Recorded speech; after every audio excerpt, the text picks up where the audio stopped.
இன்னைக்கு வந்து நம்ம white ball, red ball and pink ball இதை எப்படி நம்ம அப்ரோச் பண்ணணும் எப்படின்றத பார்க்க போகிறோம். இது வந்து பார்ட் 1.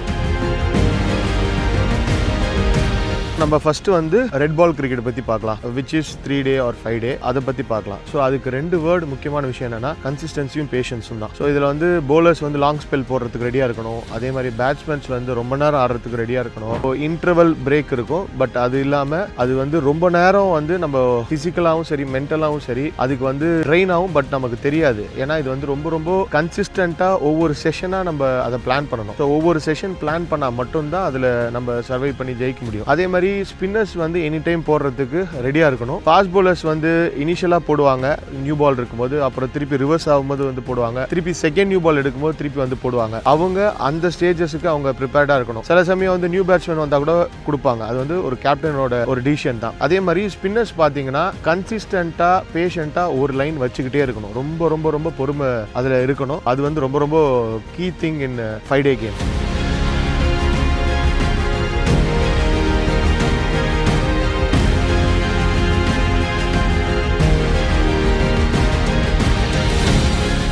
இப்போ ரெட் பால் கிரிக்கெட்டில் பார்த்தீங்கன்னா உங்களுக்கு வந்து நியூ பால் வந்து கொஞ்சம் தான் ஸ்விங் ஆகும், பட் ரிவர்ஸ் ஸ்விங்குன்றது நிறைய ஆகும். பால் ஓல்ட் ஆக ஆக கிரிப் ஆகி ஸ்லோவாக திரும்பும். ஸோ அதனால் ஸ்பின்னர்ஸ் நம்ம நல்லா விளையாடணும். மீடியம் பேசஸ் நீங்கள் பார்த்தீங்கன்னா ஷார்ட் ஸ்பெல்ஸ் வருவாங்க. ஸோ அந்த ஸ்பெல்ஸில் வந்து நம்ம எப்படி சர்வை பண்ணுறோன்றது ரொம்ப முக்கியம். ஏன்னா இனிஷியலாக நியூ பால் ஆகும், அதுக்கப்புறம் ரிவர்ஸ் ஆகும். டுவர்ட்ஸ் எண்டு பார்த்தீங்கன்னா திருப்பி ஒரு 8 hours அப்புறம் நியூ பால் எடுப்பாங்க.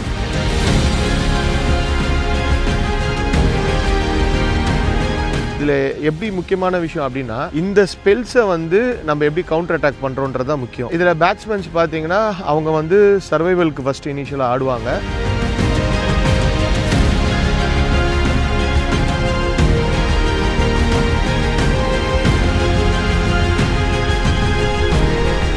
அதுக்கப்புறம் கொஞ்சம் ஸ்லோ ஸ்டார்ட்லேருந்து தான் டாமினேட் பண்ணுவாங்க. அவங்களும் வந்து இன்டர்வல்ஸாக தான் விளையாடுவாங்க. அதில் வந்து நிறைய பேஷன்ஸ் ஏன் முக்கியம் அப்படின்னு சொல்கிறேன்னா, உங்களுக்கு ஸ்லெட்ஜிங்காக இருக்கலாம்,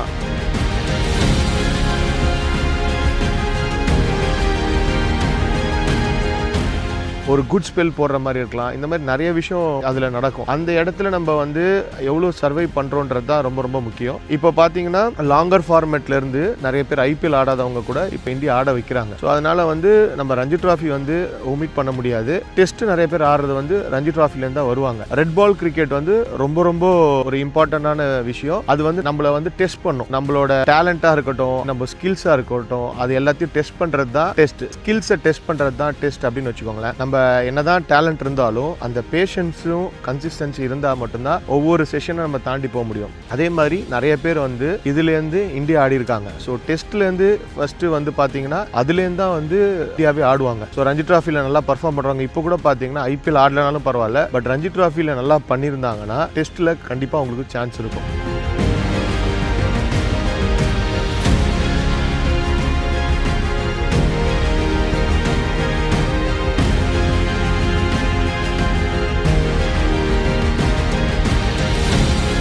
அதனால வந்து டெஸ்ட் வந்து நம்ம ஒமிட் பண்ண முடியாது. டெஸ்ட் கிரிக்கெட்ல பாத்தீங்கன்னா கேரி சோபர்ஸ் அவர் வந்து 6 பால் 6 அடிச்சிருக்காரு.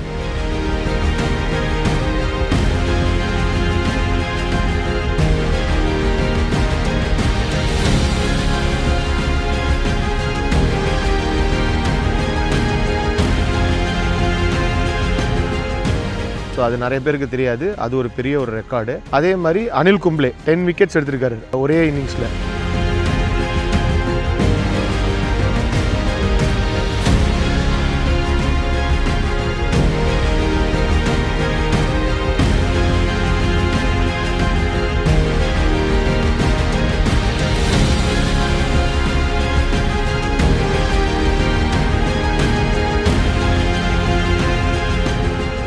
இன்னொரு முக்கியமான விஷயம், இந்தியன் கிரிக்கெட்டே அப்படியே மாற்றினதுக்கு அந்த டைம் பார்த்தீங்கன்னா அப்படியே ஒரு நிறைய லெக் ஸ்பின்னர்ஸாக வந்தாங்க. ஸோ இது மாதிரி மாறும். ஏதாவது ஒரு விஷயம் நல்லது நடக்குதுன்னா அதை பார்த்துட்டு இன்ஸ்பயர் ஆகி திருப்பியும் பிளேயர்ஸ் நிறைய பேர் அந்த மாதிரி வருவாங்க. டெஸ்ட் கிரிக்கெட் வந்து ரொம்ப ரொம்ப முக்கியமான விஷயம். அது இன்னைக்கு வரைக்கும் அதுக்குன்னு ஒரு ஃபேன்ஸ் இருக்காங்க, அது ஃபாலோ பண்ணிகிட்டே இருக்காங்க. டெஸ்ட் கிரிக்கெட்டை நல்லா என்ஜாய் பண்ணுறவங்களும் இன்னும் இருக்காங்க. டெஸ்ட் கிரிக்கெட்ஸில் பார்த்தீங்கன்னா நிறைய லெஜெண்ட்ஸ் இருந்திருக்காங்க. ஃபார்மேட்டே மாற்றி ரொம்ப பாசிட்டிவாக ஆடி கிரிக்கெட்டை வந்து வேறு மாதிரி கொண்டு போனாங்க. அதில் வந்து நீங்கள் விவ் ரிச்சர்ட்ஸ் பார்க்கலாம்.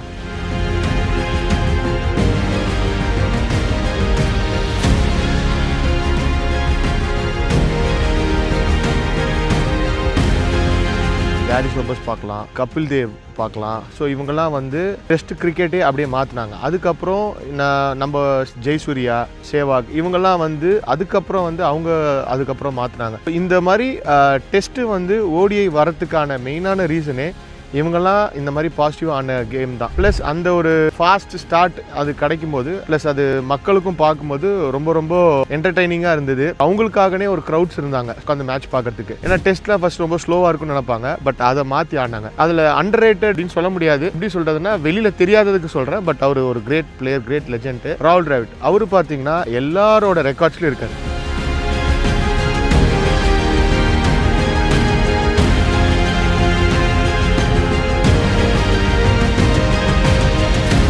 கங்குலியா இருக்கலாம், சச்சினா இருக்கலாம், சேவாக இருக்கலாம், எல்லாரோட ரெக்கார்ட்ஸ் அவங்க பண்ணும்போது அவர் கூட ஆடி இருக்காரு வித் லக்ஷ்மணோட. ஸோ அந்த ஒரு பார்ட்னர்ஷிப் தெரியும். ஆஸ்திரேலியாவோட நம்ம வின் பண்ணது டிராவிடும் லக்ஷ்மண் சாரும்.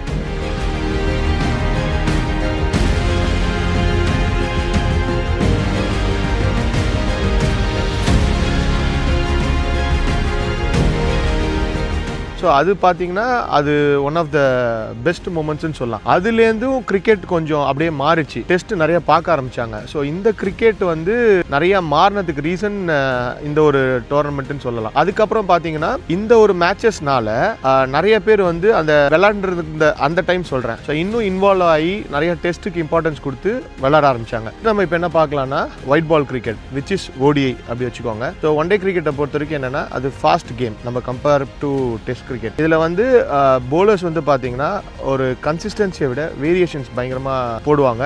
அதே மாதிரி பர்டிகுலர் பேட்ஸ்மேன்ஸுக்கு டிஃபர் ஆகும். அதே மாதிரி வந்து அங்க பவர் பிளே இருக்கும். அந்த பவர் பிளேல பேட்ஸ்மேன் சூஸ் பண்ணுவாங்க. அந்த பவர் பிளேல ரெஸ்ட்ரிக்ட் பண்ணி போடுறதுக்கு போலர்ஸ் பார்ப்பாங்க. இது வந்து ஒரு கீ ஃபேக்டர். இப்போ இதுல இன்னொரு முக்கியமான விஷயம் ஓடிஐ பத்தி பாத்தீங்கன்னா கலர் ட்ரெஸ் இருக்கும். ஒயிட் பால் தொட்டு இனிஷியலா கொஞ்ச நேரம் தான் ஸ்விங் ஆகும். அதுக்கப்புறம் பாத்தீங்கன்னா பேட்டிங்க்கு நல்லா இருக்கும். மோஸ்டா ஃபிளாட் விக்கெட்ஸ் இருக்கும். பேட்டிங்க்கு நல்லா போகும். ரெட் பாலை கம்பேர் பண்ணும்போது ஒயிட் பால் நல்லா அடிச்சா போகும். ஓடிஐ கிரிக்கெட்டை பொறுத்த வரைக்கும் பேட்ஸ்மேன்ஸ் எப்படி பிளான் பண்ணுவாங்கன்னா ஒவ்வொரு ட்ரிங்க்ஸ் பிரேக் அப்ப பிளான் பண்ணுவாங்க. அதே மாதிரி ரிஸ்க் வந்து இங்க கால்குலேட்டட் ரிஸ்க் கண்டிப்பா எடுத்து ஆவாங்க. ஏன்னா நம்ம வந்து ஒரு டார்கெட் அச்சீவ் பண்ணணும் அப்படின்னும் போது அதுக்கேற்ற பிளான் பண்ணுவாங்க. So for example first batting ஆடுறாங்க அப்படின்னும் போது அது ஒரு பிளான் இருக்கும். செகண்ட் பேட்டிங்னா அதுக்கு ஒரு பிளான் இருக்கும். ஓடிஐ கிரிக்கெட்டை பார்த்தீங்கன்னா சனத் ஜெயசூர்யா வந்து அந்த 96 வேர்ல்டு கப்ல ஒரு கிரிக்கெட்டோட இதுவே மாத்தினாரு. ஸோ எப்படி வந்து பவர் பிளே யூஸ் பண்ணுன்றதை பார்த்தீங்கன்னா அவர் பயங்கரமா ஆடி இருப்பாரு.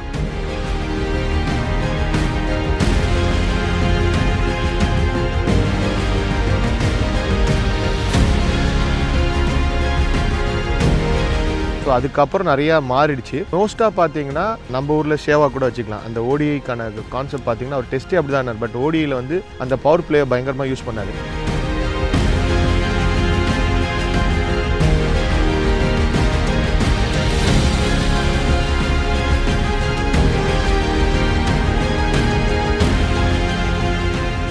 அதில் இன்னொரு முக்கியமான விஷயம் பார்த்தீங்கன்னா ஹார்டு ஹிட்டர்ஸ் அவங்க வந்து கண்டிப்பாக கேம் சேஞ்ச் பண்ணுவாங்க.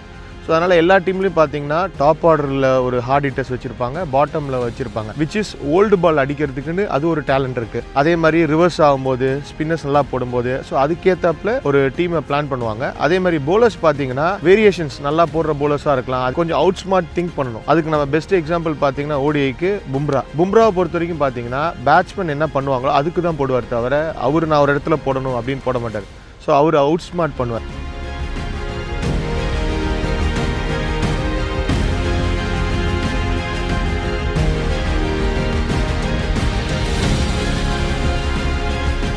பிங்க் பால் பார்த்தீங்கன்னா அது கம்பேரிட்டிவ்லி அது ஒரு நியூ ஃபார்மேட்டு. நிறையா வந்து டே நைட் தான் விளையாடுவாங்க. இதில் இன்னொரு முக்கியமான விஷயம் என்னன்னு பார்த்தீங்கன்னா ஸ்விங் நிறையா ஆகும். ஸோ அதுக்கு ரொம்ப பேஷன்ஸ் ரொம்ப முக்கியம். ஸ்விங் பயங்கரமாக ஆகும். அந்த பிங்க் பால் வந்து இண்டோரில் கூட விளையாண்டுருக்காங்க. ஸோ அது பற்றியான வீடியோஸ் நம்ம போடலாம், அதுவும் பாருங்கள்.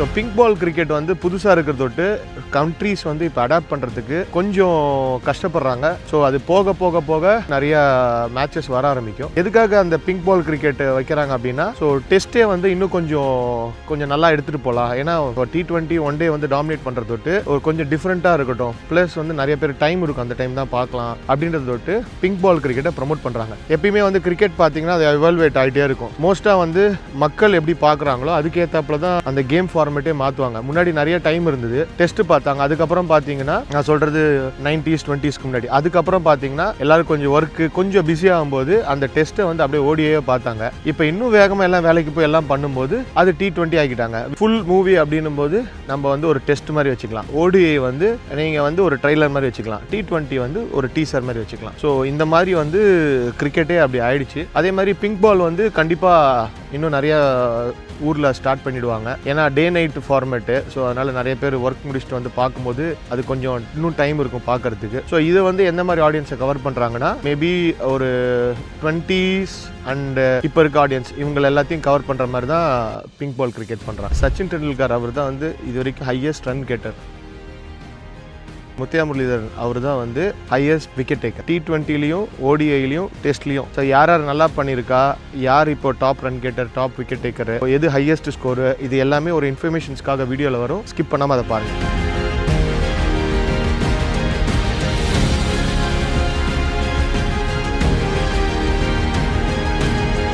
Every player deserves the chance and cricket for all.